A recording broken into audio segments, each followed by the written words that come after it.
Nah, konteks keadilan itu bagaimana caranya kekuasaan yang dimiliki oleh oknum-oknum ataupun oleh para pemangku kebijakan hari ini itu bisa betul-betul memberikan haknya kepada rakyat. Welcome to Kamar Pergerakan.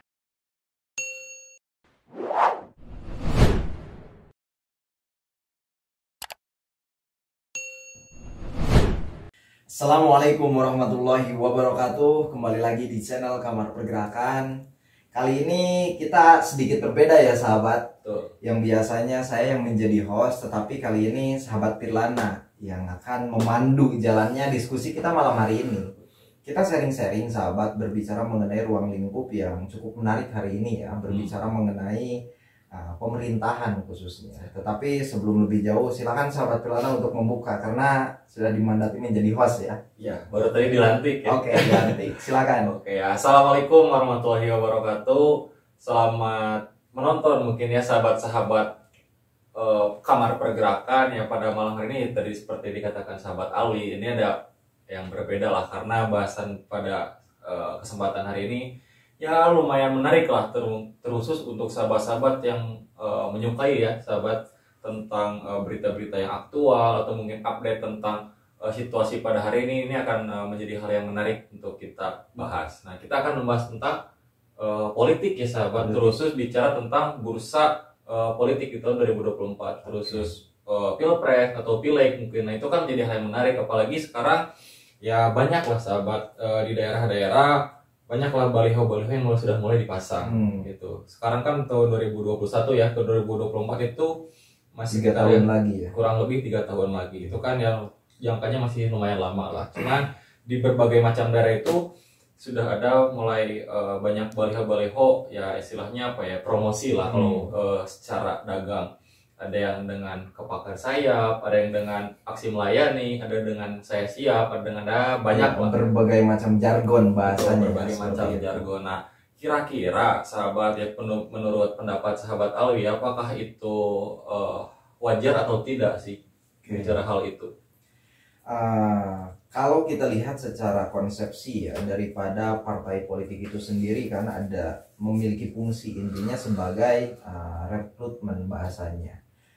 Di sisi lain ketika kita melihat bahasan daripada bursa pilpres khususnya ya yang mungkin sekarang ramai itu, menurut saya ya memang setiap partai itu memiliki jargonnya masing-masing, memiliki caranya masing-masing untuk bisa dikenal oleh masyarakat.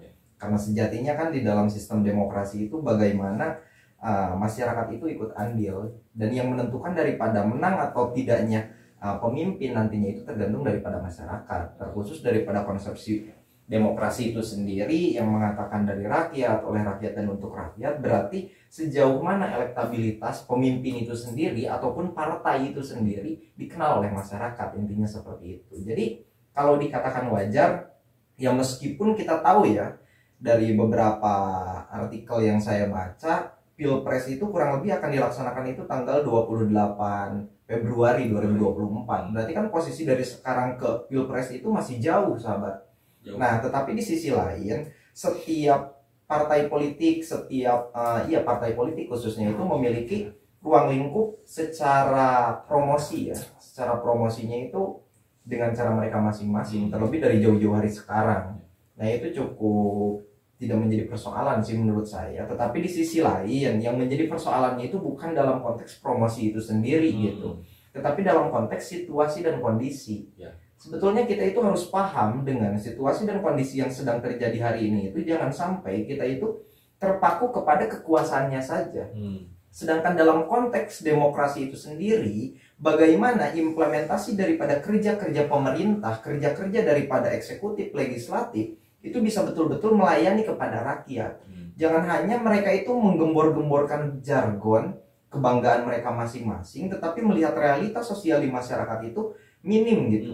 Meskipun kan banyak kebijakan yang pada akhirnya itu memberikan keleluasaan lah ya, memberikan dampak positif, membantu kepada masyarakat, tetapi di sisi lain juga hal yang sifatnya hari ini itu tadi pertanyaan berbicara mengenai baliho-baliho, jangan sampai itu hanya sebatas pencitraan saja gitu. Apalagi dalam posisi pandemi hari ini, bagaimana caranya pemangku kebijakan itu betul-betul melihat terhadap kebutuhan masyarakat, sahabat. Jadi intinya tidak menjadi persoalan mereka mau mempromosikan seperti apa, bagaimana caranya ketika itu memang tidak menyalahi konstitusi. Tetapi di sisi lain mereka juga harus paham terhadap realitas sosial. Jangan sampai ada bahasa pengalihan isu mungkin kepada hal-hal yang sifatnya ya kekuasaan lagi, kepentingan lagi. Itu kan banyak kasus hari ini di dalam pemerintahan ya. Berbicara mengenai bantuan-bantuan dan lain sebagainya ya. Cobalah perketat daripada aturan yang seharusnya sampai kepada masyarakat itu betul-betul sampai. Bukan hanya sebatas pendistribusian, tetapi controlling daripada pendistribusian itu tidak kurang baik lah bahasanya itu. Yang padanya kan banyak oknum-oknum yang menyalahgunakan kesempatan itu sendiri. Meskipun kalau kita boleh jujur lebih jauh tentang aturan-aturan ataupun tentang kebijakan-kebijakan secara daripada masyarakat awam biasanya ya yang penting saya mendapatkan. Tetapi kan jumlahnya berapa kita tidak tahu, hanya secara informasi dari atas demikian, tetapi kan sampai tidak sesuai ya.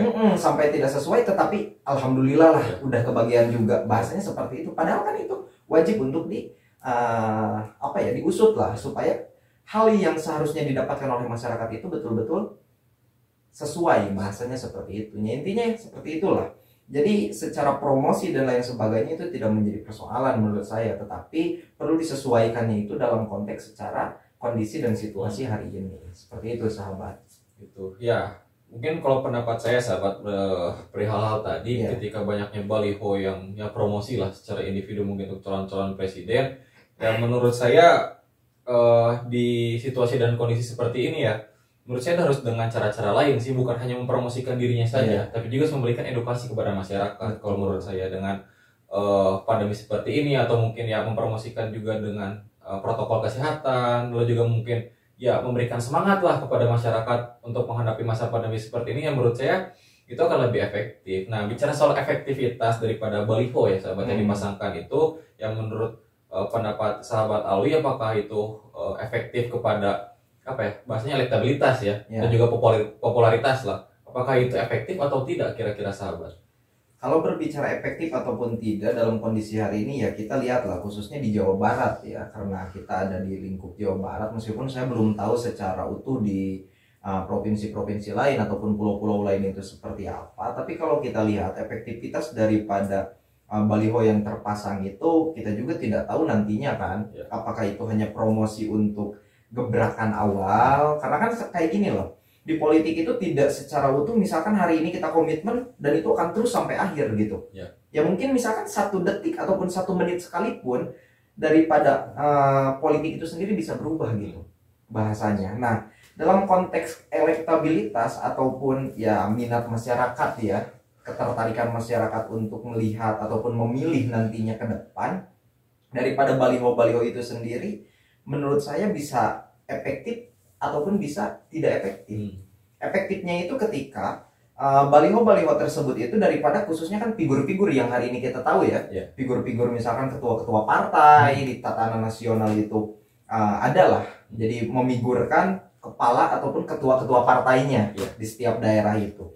Tetapi di sisi lain, ketika itu bisa dikatakan efektif apabila kebijakan-kebijakan yang dibuat oleh pemerintah terkhusus misalkan, karena gini, setiap partai itu memiliki basisnya masing-masing gitu. Basis ya. Ya, basisnya masing-masing. Nah, seberapa banyak daripada kebijakan yang dibuat itu memberikan dampak positif? Yang padanya gini, baliho dia banyak itu karena memang secara elektabilitas masyarakat itu memang respect ya, bahasanya respect terhadap mereka, tetapi di sisi lain juga kebijakannya itu betul-betul memberikan pelayanan yang baik ataupun yang optimal. Nah, bisa dikatakan tidak efektif ketika pada akhirnya baliho-baliho tersebut itu hanya sebatas dipajangkan saja tanpa ada perubahan yang signifikan dalam konteks keteraturan di dalam masyarakat itu sendiri. Misalkan gini, karena posisi misalkan bursa presiden itu masih jauh, nah muncul mungkin pertanyaan, kenapa sih presiden itu kok masih jauh? Untuk pemilihan presiden ya, bahasanya itu kurang lebih 3 tahun lagi. Tetapi kenapa udah dari sekarang itu rame-rame sekali gitu? Padahal kenapa tidak pemerintah hari ini ataupun partai-partai itu sendiri terfokus dulu untuk menyelesaikan permasalahan sosial yang sedang terjadi hari ini? Mungkin bukan hanya di Indonesia, di negara-negara lain pun sama kan. Kita itu sedang terfokus untuk bagaimana membicarakan persoalan pandemi ini segera usai. Ya minimal kan ke depannya itu dengan bahasan pandemi itu sudah usai, kita itu bisa lebih aktif kembali lah gitu. Dalam proses promosi ataupun dalam proses nantinya itu ada kegiatan-kegiatan secara langsung, mungkin kan dampaknya juga akan terasa. Berbeda dengan webinar-webinar seperti itu kan, meskipun pada akhirnya keilmuannya itu sampai, tetapi di sisi lain ada proses secara keteraturan kita menyampaikan itu tidak bertatap muka secara langsung gitu. Kalau bahasa secara Immanuel Levinas itu kan, epifani wajah itu sangat penting di antara pertemuan satu individu dengan individu yang lain. Nah itu kan akan ada kesan gitu. Oh ketika kita bertemu secara langsung itu seperti apa, kemudian apa yang disampaikan, dan itu bisa menjadi sebuah gambaran keilmuan, pendidikan kepada yang lain. Nah jadi pada akhirnya efektif ataupun tidak itu tergantung daripada kebijakan yang dibuatnya sendiri gitu. Kalau misalkan hanya sebatas baliho, mungkin menurut saya itu ya mereka hanya tahu, tetapi untuk menyalurkan suaranya itu kita tidak tahu. Tidak pasti ya. Tidak pasti karena pertama waktunya masih jauh, kemudian apa yang akan terjadi di tahun-tahun selanjutnya juga kita belum tahu gitu. Bahasanya ya cobalah jangan terburu-buru gitu. Jangan terburu-buru, tetapi fokuslah dulu gitu terhadap situasi dan kondisi. Kalau kita lihat secara konteks yang lebih luas ya itu cukup menarik nantinya ya. Tetapi kalau bahasannya hanya sebatas dalam konteks efektif ataupun tidak, ya itu bisa menjadi efektif ataupun tidak efektif. Tergantung daripada apa yang mereka lakukan. Seperti itu sahabat. Oke, jadi sebenarnya bicara soal efektivitas untuk mendongkrak lah ya elektabilitas maupun popularitas itu bukan hanya daripada baliho kan. Yang penting bukan hanya yang dilihat saja tapi yang dirasakan kan oleh masyarakat gitu. Seperti yang tadi sahabat Alwi katakan kan, setiap partai itu kan memiliki basis ya, dari lingkup nasional sampai ya wilayah atau provinsi, dan juga di daerah ataupun ya memiliki sayap-sayap partai kan. Nah, setiap partai itu kan memiliki ya basisnya. Nah, bagaimana kan seharusnya itu caranya ya partai itu bisa mendongkrak elektabilitas dan popularitasnya dengan ya setidaknya memberikan kebermanfaatan kan bagi masyarakat, bukan hanya masang-masang baliho yang ya secara kebermanfaatannya minim lah kepada masyarakat kan gitu. Nah, bicara soal kebijakan juga sahabat, ya menurut situasi sekarang kan, bicara soal pemerintah ini sangat menarik juga sahabat, yang dimana secara bicara koalisi dan oposisi kan sahabat, ya bagaimana gitu pendapat sahabat, apakah bicara soal koalisi dan oposisi ini jelas ataukah mungkin abu-abu atau seperti apa? Kalau tadi dari pertanyaan yang awal ya, berbicara mengenai pembasisan, memang setiap partai itu memiliki basisnya masing-masing ya. Dari mulai ya secara ideologi partai itu sendiri kan ya, secara ideologi itu kan ada yang nasionalis, demokratis, ya nasional demokrat, kemudian ya Islam bahasanya atau keagamaan. Itu memang cukup menarik ya, yang ada di Indonesia itu tidak terlepas daripada histori bangsa ini kan. Berbicara mengenai hal tersebut, menurut saya itu secara pembasisan ya, bagaimana pendidikan politik yang diberikan kepada kader-kader partai itu bisa secara utuh, bukan hanya sebatas mendapatkan suara saja. Dalam konteks kan kalau misalkan dalam buku Pengantar Ilmu Politik Meriam Budiarjo kan berbicara mengenai bagaimana caranya mereka itu mendapatkan kekuasaan gitu, merebut kekuasaan tanpa menyalahi konstitusi. Bahasanya kan seperti itu. Tetapi di sisi lain juga bagaimana pendidikan politik yang diberikan itu bisa secara utuh memberikan gambaran secara pekanya kader partai itu sendiri, pekanya ataupun ada perasaan untuk bisa betul-betul mengimplementasikan lah nilai-nilai daripada keberpihakan partai politik itu untuk masyarakat, bukan hanya untuk golongannya saja, bukan hanya untuk figur-figur yang ada di dalamnya saja. Nah menurut saya itu yang perlu ditekankan itu dalam proses rekrutmen di dalam partai itu, karena fungsi daripada partai itu kan salah satunya rekrutmen, kemudian yang kedua itu daripada pendidikan politik. Sebelum nantinya itu kan ada komunikasi politik, secara ya bagian banyak lah di dalam politik itu. Ya minimal itu perlu ditegaskan supaya betul-betul memihak kepada rakyat, bukan kepada golongan. Itu yang pertama.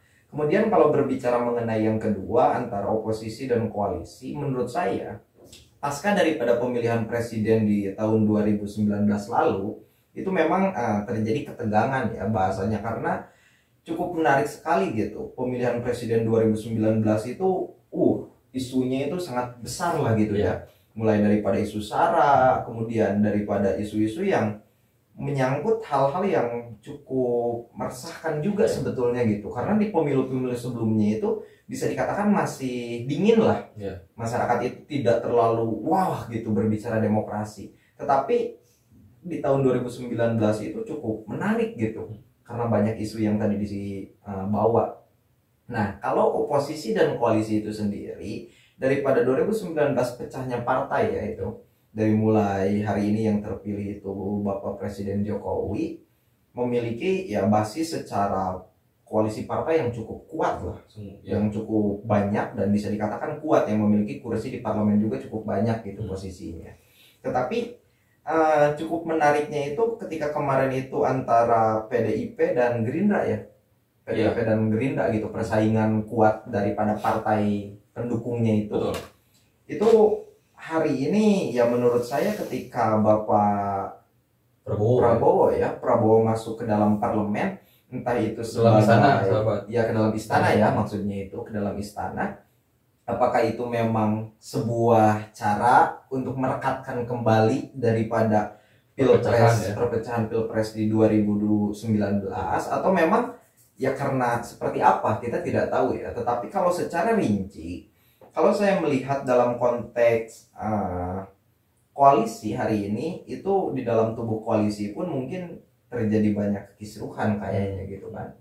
Mulai daripada setiap partai kan pasti memiliki keinginan untuk menduduki kekuasaan secara utuh nantinya di dalam sebuah negara, meskipun ada pembagian tetapi minimal leader ya, bahasa leader daripada partai itu. Nah, kalau berbicara oposisinya sendiri mungkin bisa dikatakan minim sekarang itu. Minim ya. Bisa dikatakan minim ya. Kalau yang saya tahu misalkan hanya beberapa partai lah gitu yang menjadi oposisi daripada pemerintahan hari ini. Yang itu mungkin menyebabkan daripada proses pembuatan kebijakan yang dibuat oleh pemerintah itu sendiri kurang efektif mungkin ya. Kurang efektif itu karena pada akhirnya ketika suara koalisi itu sudah mengatakan setuju, ya udah yang lain mau berontak seperti apapun bisa dikatakan ya sulit lah gitu. Bahasanya seperti itu. Hingga pada akhirnya dalam konteks pemerintahan oposisi sekarang itu perlu adanya sebuah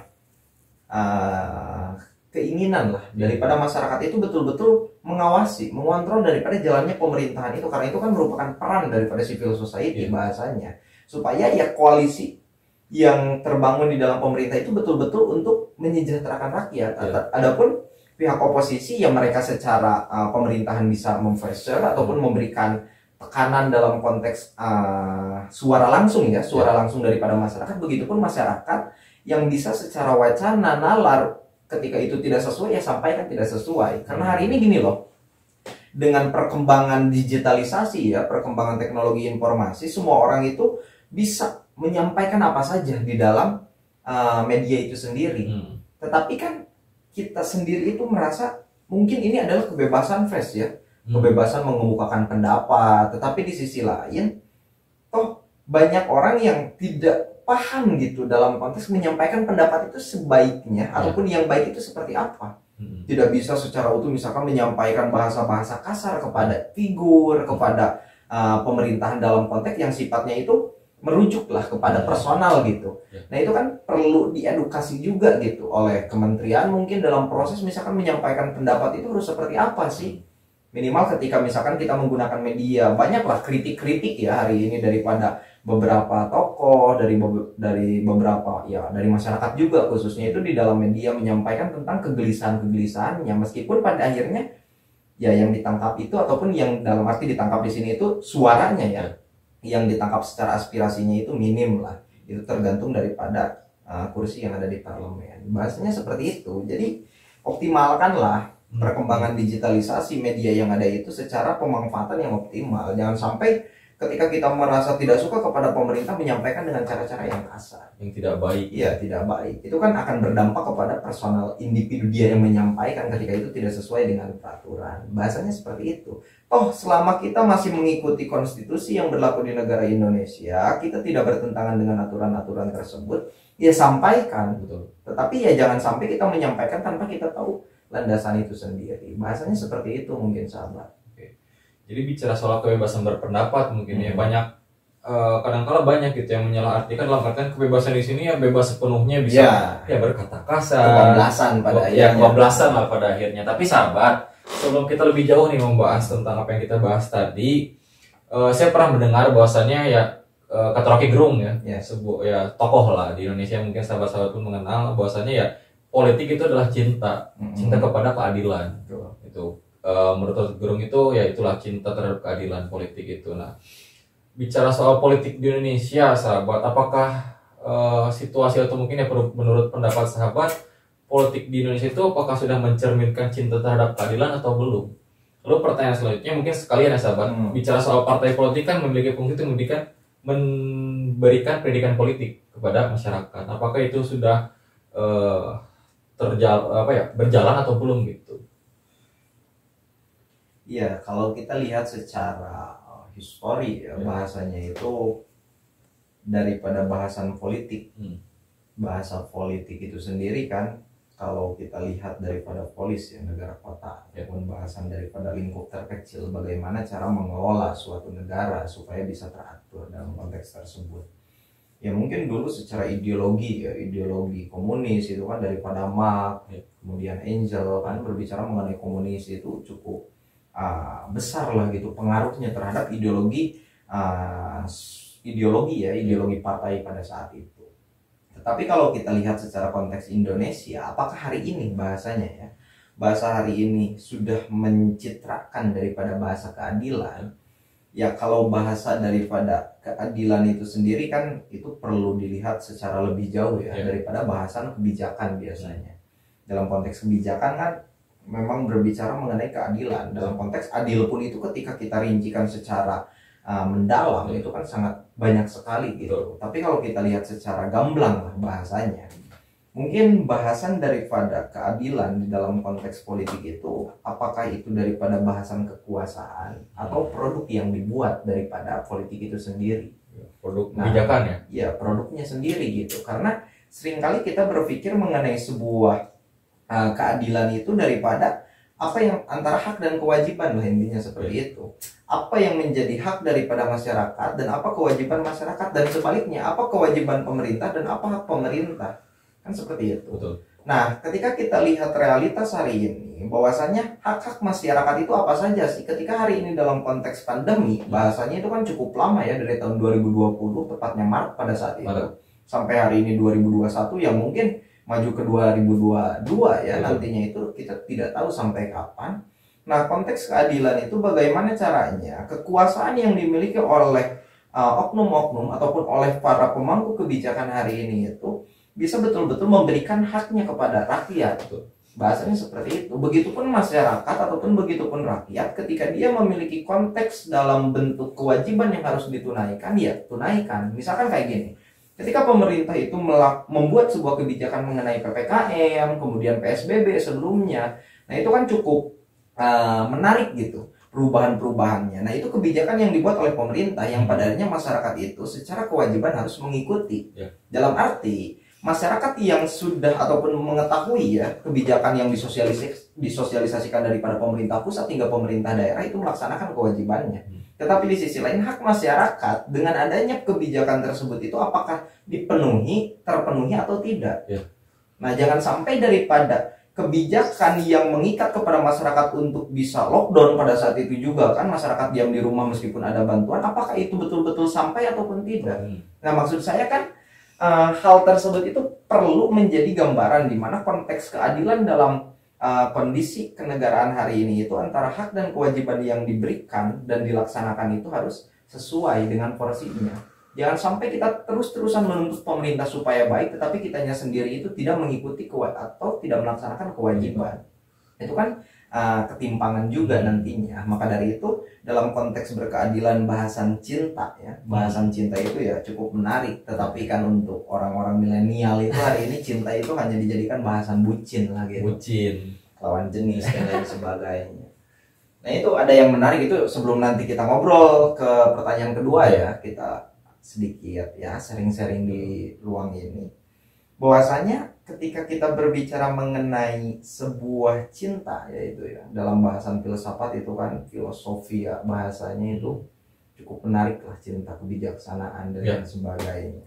Maka dari itu bagaimana konteks daripada sebuah negara demokrasi di Indonesia hari ini, ketika betul-betul ingin menciptakan keteraturan ataupun menciptakan sebuah tatanan yang baik, sejahtera, sesuai daripada amanat Undang-Undang Dasar, kan bahasanya mencerdaskan kehidupan bangsa dan lain sebagainya, itu harus betul-betul dimaknai secara utuh. Dalam konteks politik itu bukan hanya untuk berebut kursi ataupun berebut kekuasaan, tetapi makna tersirat di dalam diri setiap individu yang ingin mendapatkan ataupun ingin merebut kekuasaan itu harus betul-betul ikhlas, harus betul-betul bisa mengembalikan apa yang seharusnya dia lakukan pasca daripada dia terpilih.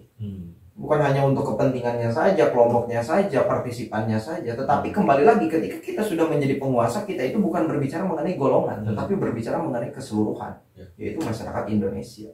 Bahasanya kan seperti itu. Maka dari itu menjadi landasan bahwasanya di Indonesia ya hari ini cukup rumit untuk dibicarakan dalam konteks spesifik, karena sudut pandang kita ya masing-masing berbeda mungkin, tetapi secara bahasan teoritik bahwasanya ya indeks daripada masyarakat itu sendiri seperti apa pembangunan masyarakatnya.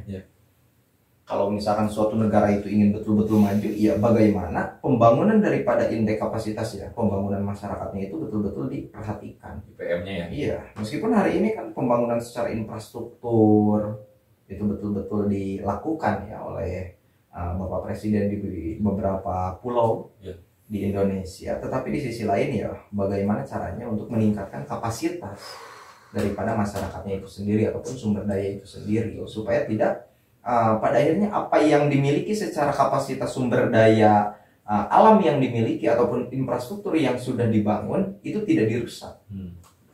Nah seperti itu yang pertama. Kemudian yang kedua berbicara mengenai apa tadi tuh?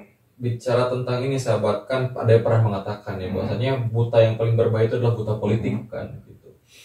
Nah makanya kan tadi katakan juga fungsi daripada partai politik itu kan memberikan ya edukasi kepada masyarakat gitu. Karena kan banyak juga stigma-stigma terus kaum milenial ya saya temukan itu banyaknya anti politik, aing terasa politik karena A, B, C segala macam. Padahal kan dia belum mengetahui politik itu seperti apa, bagaimana seharusnya. Nah, salah satu fungsi dari partai politik kan itu memberikan edukasi atau pendidikan politik kepada masyarakat. Nah, apakah itu sudah berjalan di Indonesia atau belum? Nah, ketika sudah, bentuk itu seperti apa sih? Kalau bahasa berjalan ya pasti berjalan ya, karena memang sejatinya itu sudah menjadi fungsi daripada partai politik. Dalam arti fungsi tersebut itu harus berjalan. Meskipun pada realita pendidikan yang diberikan itu apakah pure langsung kepada masyarakat dalam konteks pemilu misalkan seperti itu, atau memang dalam konteks secara pengetahuan umum. Misalkan seperti ini, ketika misalkan partai politik ya, bahasanya partai politik manapun itu, karena sekarang juga banyak partai-partai baru ya di Indonesia itu.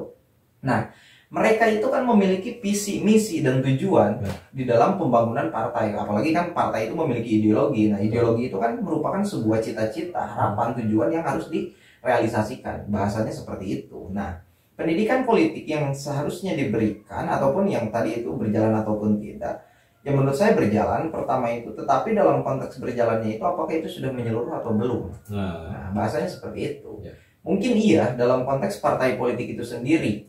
Misalkan mereka itu memiliki partisipan ataupun kader partai itu sendiri, itu mungkin ada mentoring khusus berbicara mengenai politik itu seperti apa, kemudian ideologi partainya bagaimana dan lain sebagainya, hingga pada akhirnya ya minimal mereka paham untuk memenangkan partai tersebut bahasanya. Tetapi berbicara mengenai politik secara umum, bagaimana sih politik itu? Ya seperti momok yang menakutkan lah bahasanya itu. Iya seperti itu sekarang. Meskipun gini, ya di dalam ruang lingkup mahasiswa ya, saya mahasiswa, ada beberapa orang yang tadi disampaikan ya milenial ataupun ya bisa dikatakan dalam ruang lingkup mahasiswa, wah ente ulah berpolitikan, wah politik mah kia dan seterusnya lah bahasanya seperti itu. Tapi kan di sisi lain ya kita itu tidak boleh berpolitik dalam konteks politik praktis.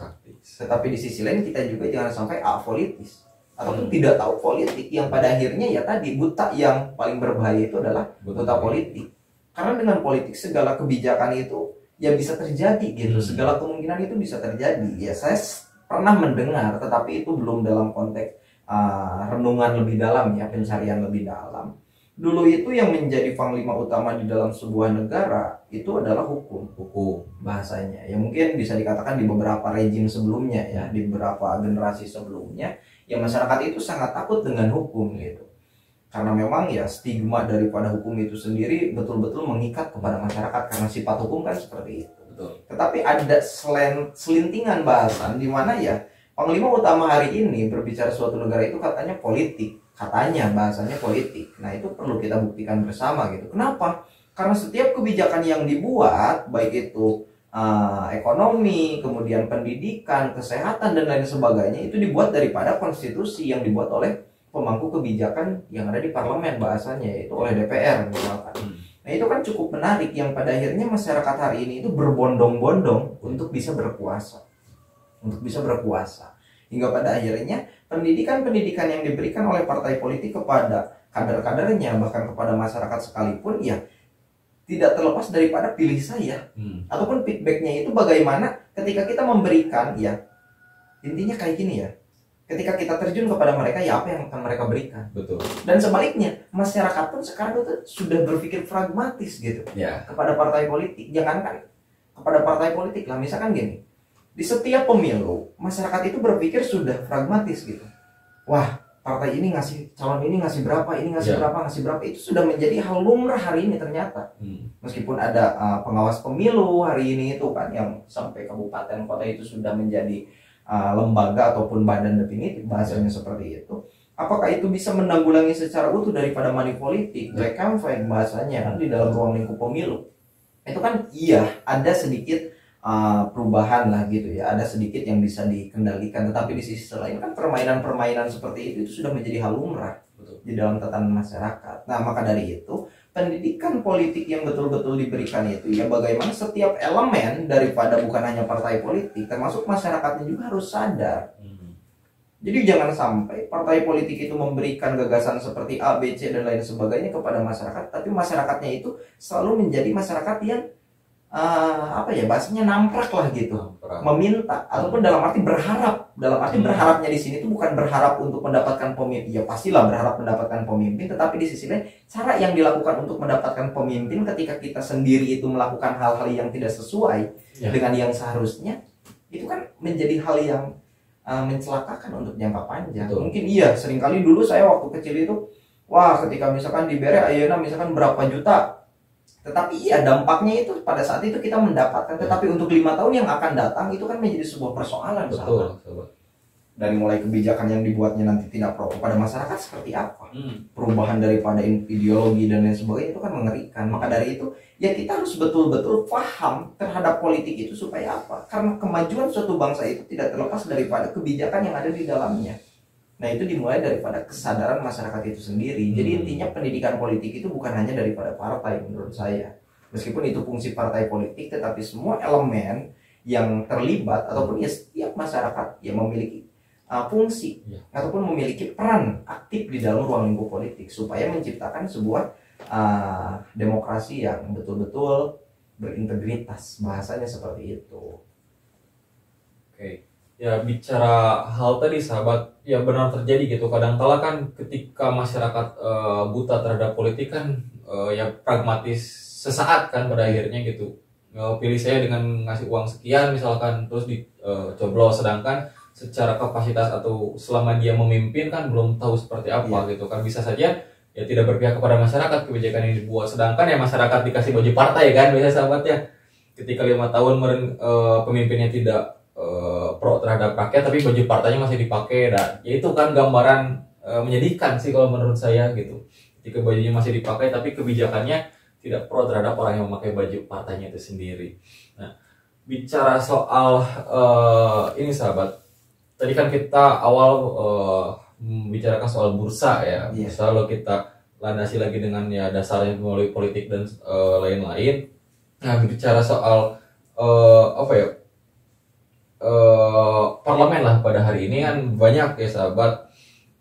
Ya saya rasa dari periode-periode sebelumnya pun banyak lah stigma-stigma bicara soal parlemen atau DPR ya. DPR itu buruk, DPR itu A, B, C dan lain-lain gitu. Nah, saya berpandangan bahwasanya karena banyaknya anggota-anggota dewan atau anggota DPR itu bukan orang dari ya politik secara fakultatif keilmuannya gitu. Maka dari itu ketika dia terpilih itu ya minim secara pengetahuan, minim secara pengalaman. Nah itu menurut pendapat sahabat Alwi seperti apa gitu ketika ya orang-orang yang mengisi di DPR lah katakan bukan pure atau tidak memiliki keilmuan daripada politik itu sendiri. Apakah itu baik atau tidak?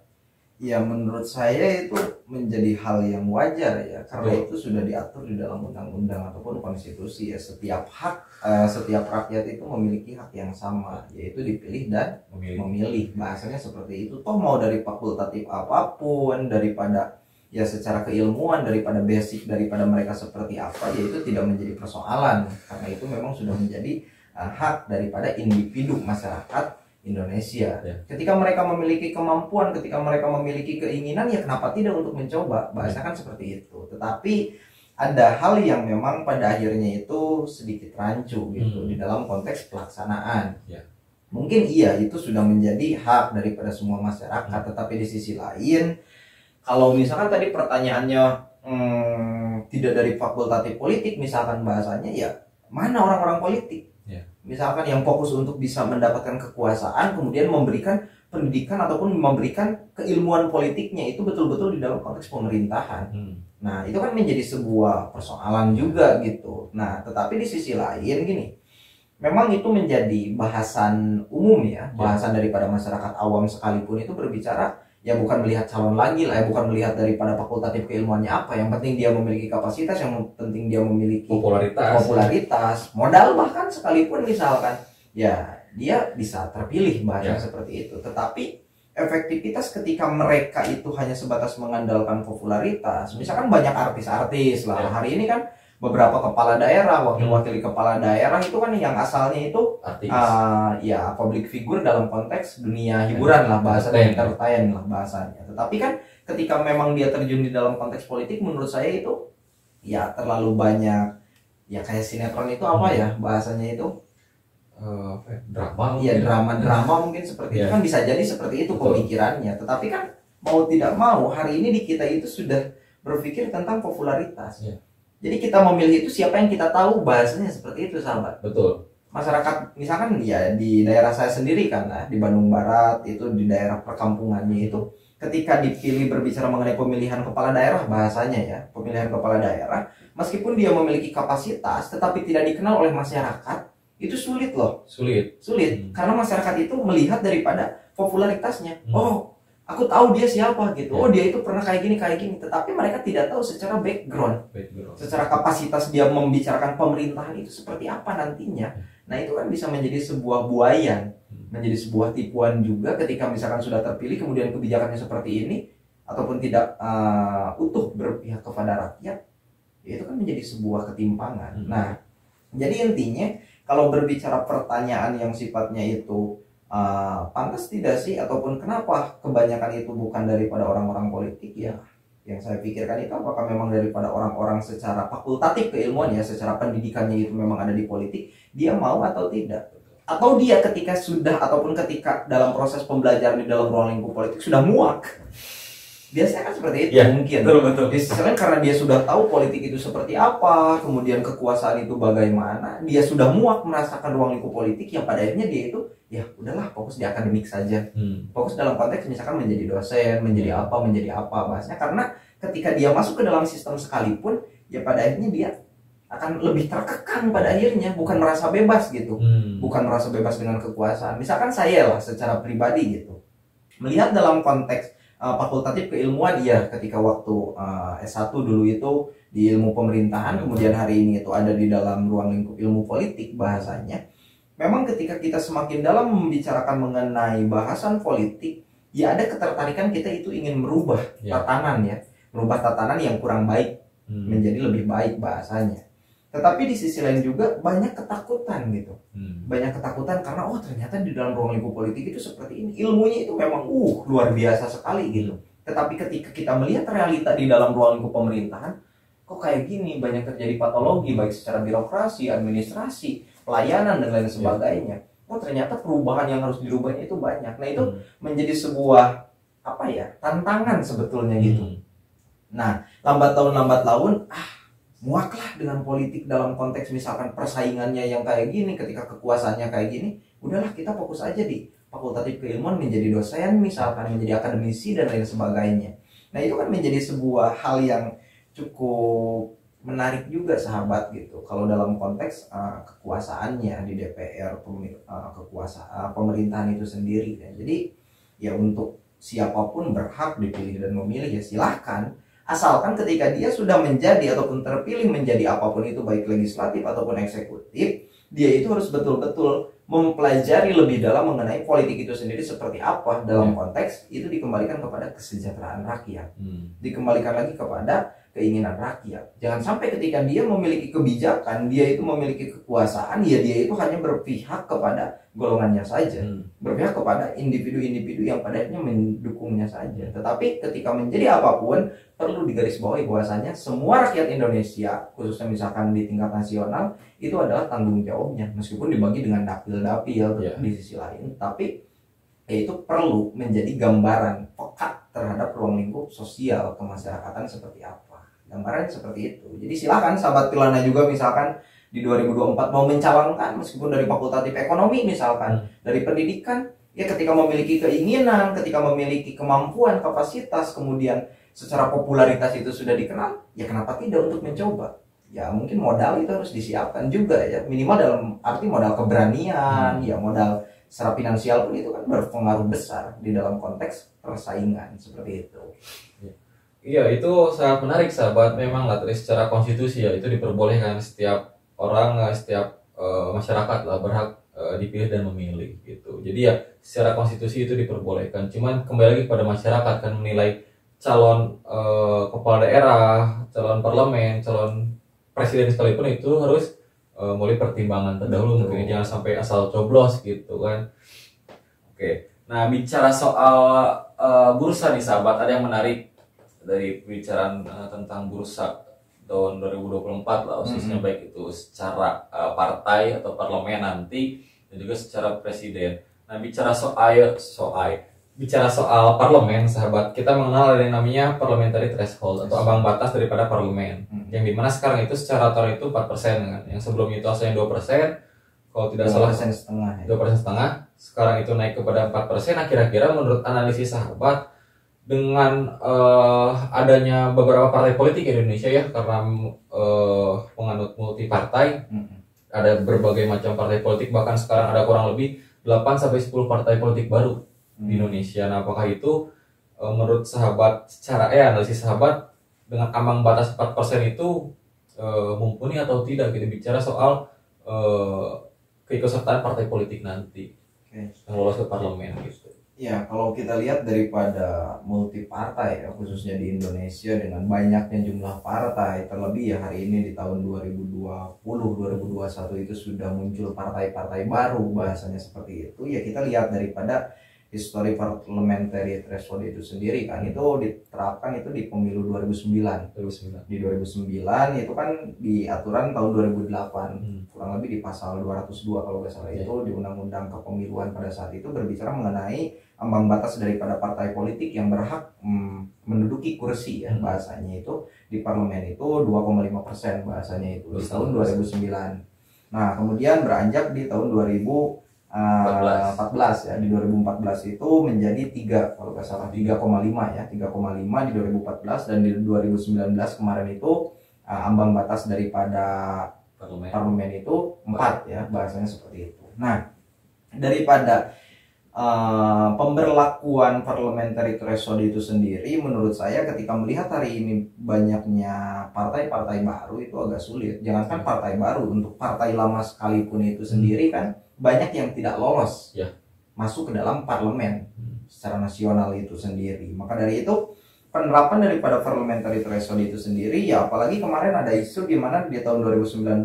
ke 2020 ya, di 2020 itu ambang batas untuk 2024 itu akan dinaikkan lagi menjadi 7-8% bahasanya. Itu kan mengerikan juga. Mungkin hanya beberapa partai Meskipun secara tujuannya adanya parliamentary threshold itu sendiri pertama itu untuk merampingkan gitu jumlah partai yang ada di parlemen nantinya, serta untuk apa ya, sedikit mengurangi lah dampak-dampak negatif daripada ya radikalisme dan lain sebagainya secara partai politik. Jadi tidak semua partai itu bisa masuk gitu bahasanya, supaya memang terarsir lah gitu partai-partai yang memang betul-betul memiliki kapasitas, partai-partai yang memang memiliki secara elektabilitas yang jelas gitu di dalam tatanan pemerintahannya seperti itu. Nah, tetapi kan itu secara bahasa partai.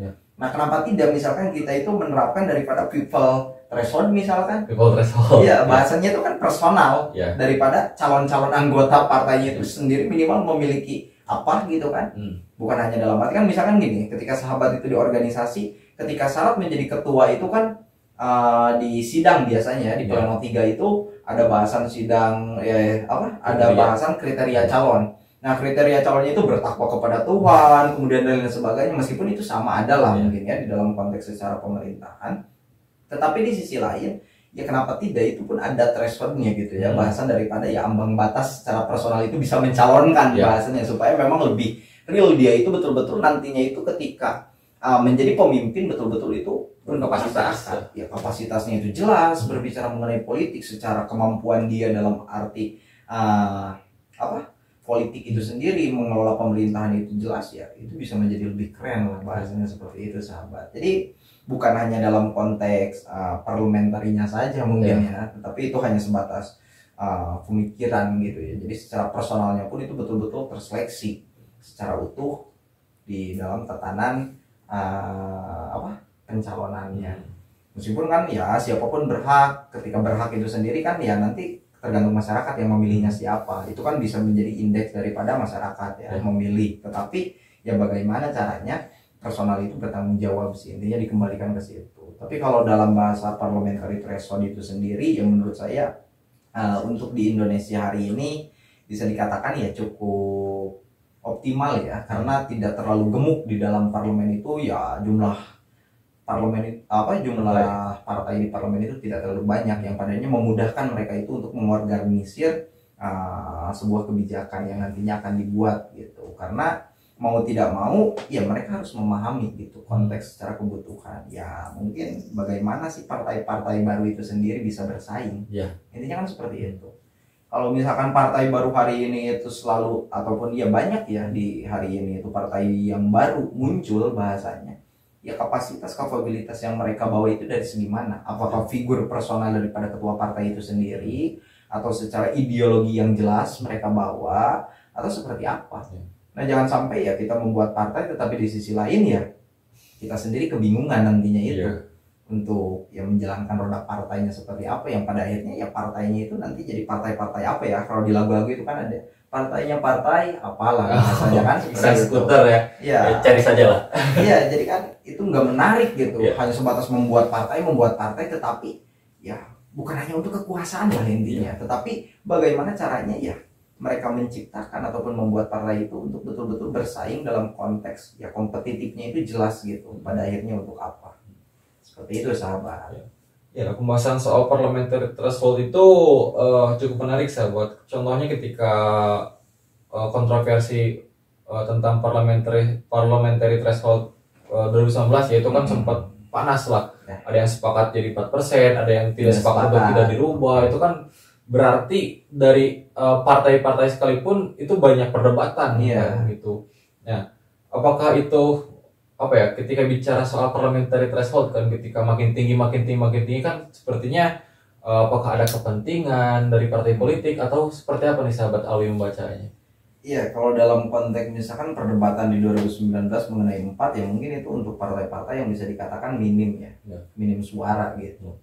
Seperti ya beberapa partai meskipun Hanura itu sudah berkiprah cukup lama, tetapi kan di pemilu 2019 mereka tidak sampai kepada ambang batas tersebut. Itu kan menjadi sebuah hal yang sifatnya itu betul-betul tidak diduga gitu. Tidak diduga, meskipun mereka sudah lama berkiprah di dalam kepartaian itu, setiap periode pemilu mereka sudah ada, tetapi dengan adanya ambang batasnya mereka itu harus lebih ekstra berbicara mengenai kepercayaan kepada masyarakat. Ya inti utama daripada kepercayaan tersebut, berikanlah pelayanan, berikanlah sebuah inovasi yang betul-betul memihak kepada rakyat, supaya masyarakat juga nantinya itu tidak apatis terhadap politik itu. Jadi inti utama daripada ambang batas itu sendiri, menurut saya kalau misalkan dinaikkan ya mungkin untuk partai-partai besar itu ya mereka akan bersepakat. Untuk partai-partai besar yang memiliki loyalis banyak secara basisnya itu ya banyak sekali, ya mereka tidak akan keberatan ketika ambang batasnya itu terus dinaikkan. Tetapi kan apa kabar untuk partai-partai baru, kemudian untuk partai-partai yang sedang dalam kondisi konflik mungkin dan lain sebagainya, itu kan akan memberatkan bahasanya, akan memberatkan. Tetapi ya mau tidak mau ketika mereka sudah berkiprah di dalam ruang lingkup partai, kebijakannya mau seperti apa ya mereka harus mengikuti. Nah intinya kan seperti itu. Jadi kalau berbicara kepentingan ya padahal ya memang kepentingan. Kalau tidak berkepentingan ya untuk apa kita itu terus berbicara mengenai aturan-aturan tersebut? Berarti kan kepentingannya itu dikembalikan lagi nanti. Apakah kepentingannya itu hanya untuk mendominasi nantinya itu, supaya ya mungkin daripada jumlah partai yang ada hari ini itu yang masuk cukuplah 4, cukuplah 5 misalkan supaya terariwah dan lain sebagainya. Bisa jadi kan seperti itu. Tetapi di sisi lain kan mau tidak mau ya kompetisi yang harus dilakukan oleh partai itu betul-betul secara utuh gitu. Bukan hanya dalam konteks tadi yang di awal itu baliho-baliho saja, tetapi dampak secara civil society yang nantinya harus dibangun itu seperti apa. Saya partai yang mereka punya itu berjalan atau tidak kepada masyarakat, atau hanya berjalan di atasnya saja tapi di bawahnya kaukos. Banyak kan partai yang di atasnya seperti besar gitu, tetapi di bawahnya itu kader-kadernya minim. Begitupun ketika partai di atasnya itu seperti minim tetapi kader-kader di bawahnya itu banyak, militan. Ya militan. Nah itu kan perlu menjadi gambaran lah untuk partai-partai hari ini ya, bagaimana mereka itu membuat sebuah skema yang menarik lah.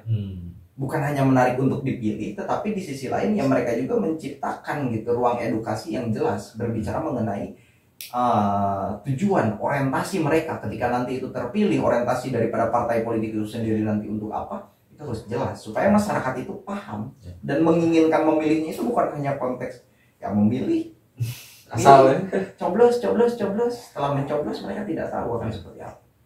Nah itu bahasanya jadi ambang batas itu ya dikembalikan kembali lah gitu dalam konteks secara keinginan masyarakat untuk betul-betul menciptakan ruang yang demokratis ke depannya. Seperti itu sahabat. Jadi seperti itu membicarakan soal parliamentary threshold atau ambang batas daripada parlemen. Nah kita kembali membicarakan soal bursa pilpres ini yang sangat menarik ya sahabat.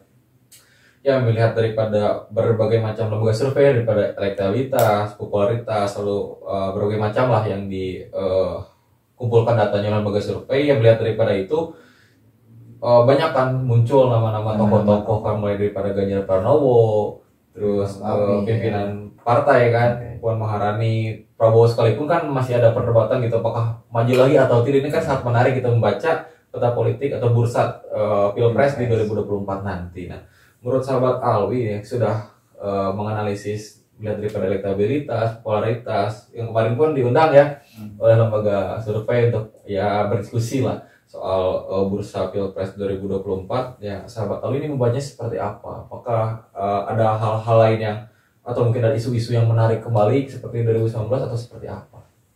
Ya sebetulnya kemarin itu waktu saya diskusi juga ya dengan para senior-senior di dalam ruang lingkup apa ya, kemarin itu lembaga survei kedai kopi kedai kopi bahasanya itu, yang memang kebetulan mereka sedang menggarap isu politik bahasanya seperti itu. Salah satunya berbicara mengenai bursa daripada pemilu nantinya khususnya di 2024 itu seperti apa.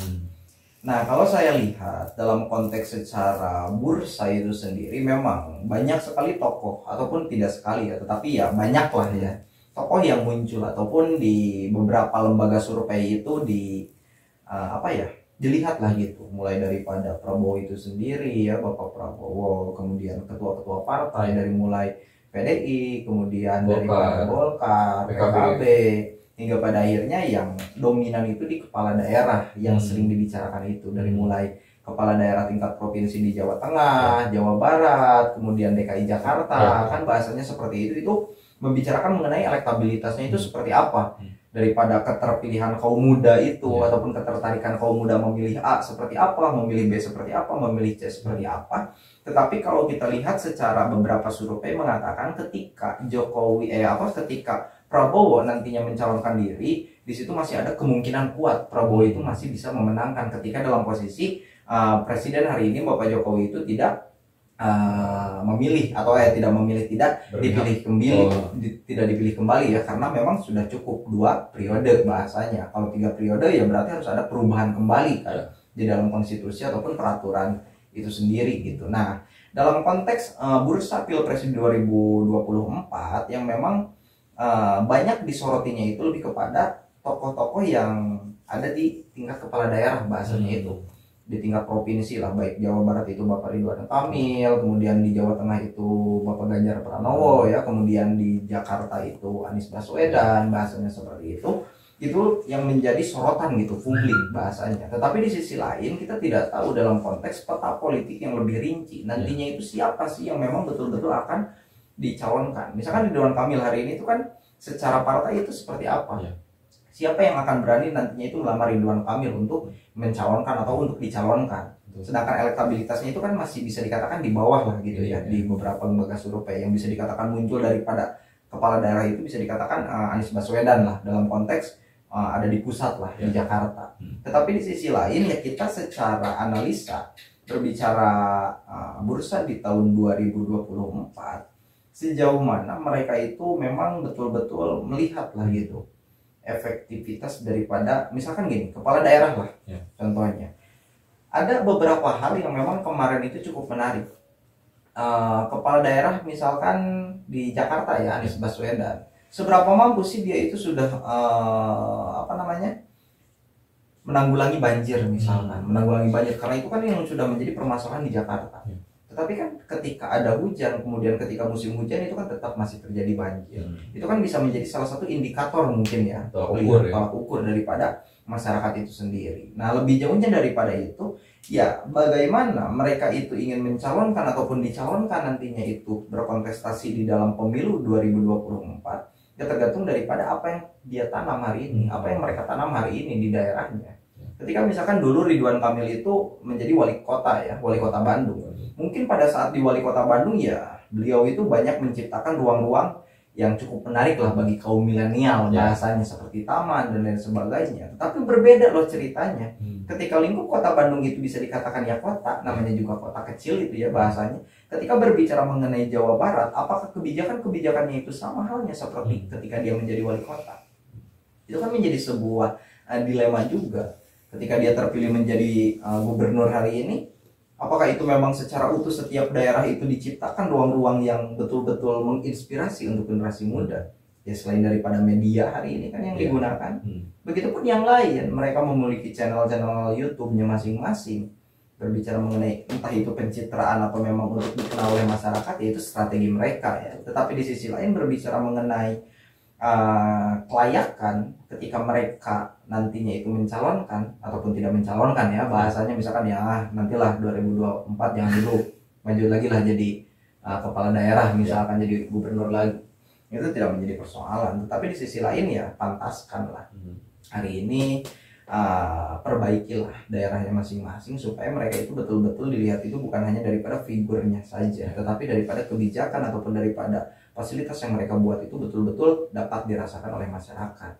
Tetapi kalau bahasa survei ya yang masih merujuk kepada peta politik itu bisa dikatakan ketika Bapak Prabowo itu mencalonkan diri ya dia memiliki elektabilitas yang cukup besar gitu. Cukup tinggi ya. Karena di beberapa pemilu sebelumnya dia terus kan pantang menyerah lah, tetap semangat gitu untuk tetap menginginkan di kursi presiden tersebut. Tapi ya lebih jauhnya di belakang layar itu seperti apa kita tidak tahu. Intinya mau siapapun yang nantinya itu betul-betul menjadi presiden ataupun mencalonkan diri menjadi presiden, ya coba dari sekarang mereka itu betul-betul bisa memberikan kontribusi yang optimal, kontribusi yang positif kepada masyarakat, terlebih daripada kebijakan-kebijakan yang dibuat.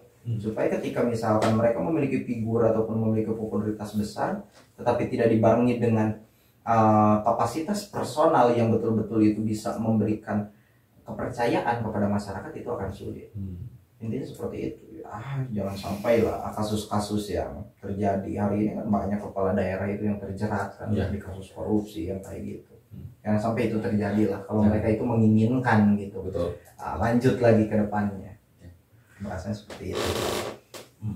Ya berbicara soal bursa melalui survei ya, yang dikatakan kan banyak lembaga survei yang mengatakan kepala daerah itu lebih besar lah peluangnya secara elektabilitas yang dilihat. Mungkin apakah secara kepala daerah kan secara kinerja itu bakal terlihat langsung ya oleh masyarakat, berbeda dengan ketua partai misalkan kan tidak ada kebijakan lebih gitu bicara soal daerah misalkan gitu. Itu kan kepala daerah memiliki misalnya dapat dilihat langsung lah secara kebijakan, secara produk politiknya dan lain-lain. Apakah itu mempengaruhi gitu ketika membicarakan soal elektabilitas dari kepala daerah? Nah, berbicara mengenai kepala daerah itu sendiri ya memang mereka memiliki singgungan langsung, tetapi kan dalam konteks kebijakan mereka juga tidak terlepas daripada parlemen ya, bahasa daripada DPR itu sendiri dalam konteks kebijakan. Mereka itu kan dalam konteks pelaksana, melaksanakan kebijakan-kebijakan yang ada di daerahnya itu sendiri seperti apa, supaya kebijakan itu bisa betul-betul dirasakan oleh masyarakat dengan dinas-dinas yang ada di dalamnya. Ya mereka membuat inovasi-inovasi yang baik pada masyarakat, intinya kan seperti itu. Tetapi kalau berbicara mengenai popularitas di lingkup masyarakatnya sendiri, ya mungkin kan setiap daerah memiliki popularitasnya ya. Kepala daerah misalkan di Jawa Barat, ya tinggal lihat aja penduduk terbesar di beberapa provinsi tersebut itu ada di lingkup mana. Nah itu kan menjadi sebuah gambaran nantinya itu. Ketika misalkan apakah semua Jawa Barat akan memilih A, misalkan memilih, misalkan ya ketika Ridwan Kamil nantinya mencalonkan presiden, satu Jawa Barat memilih Ridwan Kamil kan tidak juga, belum tentu ya. Pasti ada beberapa yang memang memiliki ketertarikan. Nah mungkin seperti itu ya untuk gambaran dalam konteks umum kita pada kesempatan kali ini sahabat. Sangat luar biasa sekali sahabat yang disampaikan oleh sahabat Alwi ya. Kalau bahasanya daging semua sahabat. Enggak lah, kita kan masih dalam konteks belajar, mungkin ya banyak hal yang tadi itu belum keliru secara utuh disampaikan ya. Maka dari itu ya marilah kita berdiskusi kembali, karena ini kan dalam konteks kita diskusi ya, seperti itu. Oke, mungkin untuk yang terakhir sahabat ya sedikit saja bicara mungkin kepada sahabat-sahabat penonton channel Kamar Pergerakan ya, pesan-pesan tentang ya politik atau pendidikan politik atau seperti apa kira-kira. Dalam konteks politik itu sendiri ya kita semua harus pandai lah melihat mengenai fenomena-fenomena yang sudah terjadi. Jadi histori itu tidak bisa dilepaskan daripada kemajuan suatu bangsa gitu. Perlu kita melihat histori ke depan itu seperti apa. Jadi intinya ketika kita ingin memiliki pemimpin yang baik ya, kita itu harus betul-betul proaktif dalam konteks nantinya itu ketika ada pemilu. Jangan sampai ketika kita hari ini itu acuh terhadap ruang lingkup kenegaraan, pemerintahan, politik sekalipun, pada akhirnya kita itu akan terlibas oleh kebijakan-kebijakan yang ada. Maka dari itu kita harus tetap bersama-sama menciptakan kedaulatan negara ini. Dalam konteks negara demokrasi itu bagaimana rakyat itu memiliki andil yang besar, rakyat itu memiliki kuasa penuh terhadap baik buruknya negara ke depannya itu, karena dari rakyat oleh rakyat dan untuk rakyat itu menjadi sebuah gambaran di mana rakyat itu harus memiliki peran yang optimal, peran yang betul-betul mengontrol tatanan masyarakat, tatanan negara ini ya. Bahasanya seperti itu sahabat. Mudah-mudahan ya bermanfaat ya, meskipun banyak kekeliruan, banyak kesalahan daripada apa yang saya sampaikan, tapi silahkanlah tulis di kolom komentar ya. Betul. Nanti itu. Seperti itu sahabat Prilana, terima kasih. Oke, sangat luar biasa sekali. Terima kasih sahabat Alwi sudah mampir ke rumah sendiri ya, karena ada fondernya gitu. Saya bukan mampir, tapi saya hanya ingin menyampaikan apa yang ingin saya sampaikan. Kebetulan saya sekarang jadi tuan rumah dulu.